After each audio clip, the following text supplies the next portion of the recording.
En ouverture des travaux de cette conférence des présidents, le speaker de la Chambre basse du Parlement, le professeur Vital Kamerhe, a invité l'assistance à observer une minute de silence en mémoire du pape François, décédé ce lundi 21 avril 2025, avant d'adresser un message de compassion à l'endroit de tous les chrétiens du monde. C'est avec beaucoup de douleur que nous avons appris cette nouvelle, non seulement en tant que chrétien catholique, mais en tant qu'homme tout court.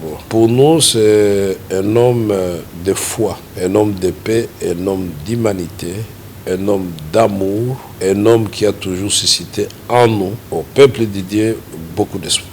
Et ça intervient en ce lundi pascal, la fête de la résurrection. Pour nous, nous pensons que le pape, si le plan charnel est mort, mais il va vivre dans la félicité du Christ et va continuer à intercéder pour nous auprès du Père. C'est un pape qui allait partout où il y avait la guerre. Il a été au Caire, en Égypte. Il a été ici chez nous en République démocratique du Congo. Ce que j'ai noté aussi, c'est que dans toutes ces prières, il ne cessait de prier pour la paix en République démocratique du Congo. Un homme de foi, un homme d'espoir, un modèle pour nous tous. Devant les obstacles, il ne recule pas. Nous devons aussi avoir cette détermination et dire à notre peuple, à l'image du pape François qui vient de nous quitter, charnellement je l'ai dit, mais qui reste avec nous.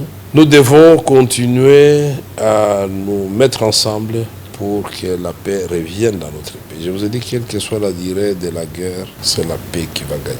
Que l'âme de notre bienheureux pape François repose en paix. À l'issue de cette rencontre, la conférence des présidents a annoncé la tenue d'une plénière ce mardi 22 avril 2025 à 11h. Parmi les points inscrits à l'ordre du jour figure la proposition de loi portant création de l'ordre des héros nationaux ainsi que la présentation du rapport de la Commission Défense et Sécurité.